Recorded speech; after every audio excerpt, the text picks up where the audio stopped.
Con todos los votos del Partido Demócrata y la mitad del Partido Republicano, la Cámara de Representantes de Estados Unidos dio luz verde al millonario paquete de ayuda a Ucrania para su aprobación final en el Senado en medio de un ambiente de euforia en las filas demócratas. De manera bipartidista derrotaremos al obstruccionista pro-Putin en el Congreso y haremos lo que responde a los intereses de seguridad de Estados Unidos.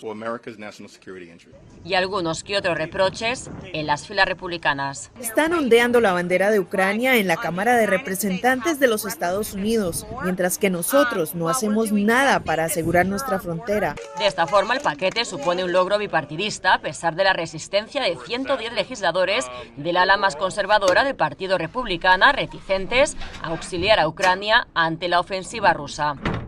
El paquete, que también contempla ayuda para Israel y Taiwán, dota en hasta 60.000 millones de dólares la asistencia para Kiev, de los cuales 23.000 millones irán destinados a rearmar al ejército ucraniano. Hoy hemos recibido la decisión que estábamos esperando sobre el paquete de apoyo estadounidense, por el que hemos luchado tan duro. Un paquete muy importante que lo sentirán nuestros soldados en el frente, nuestras ciudades y pueblos que sufren el terror ruso.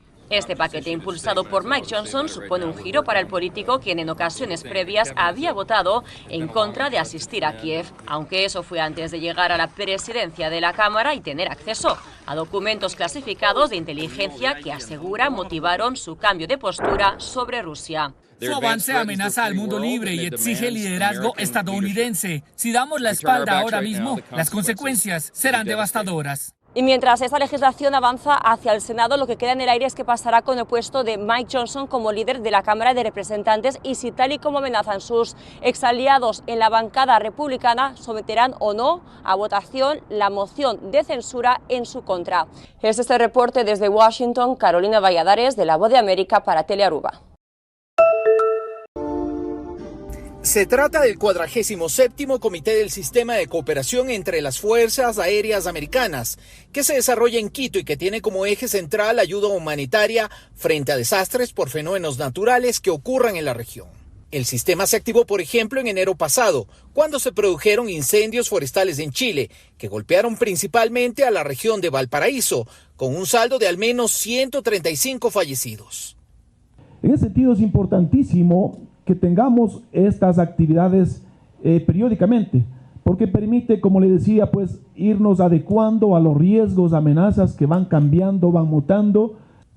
El sistema no contempla el empleo de unidades aéreas permanentes, sino más bien una coordinación para el despliegue inmediato de recursos humanos y materiales en situaciones críticas.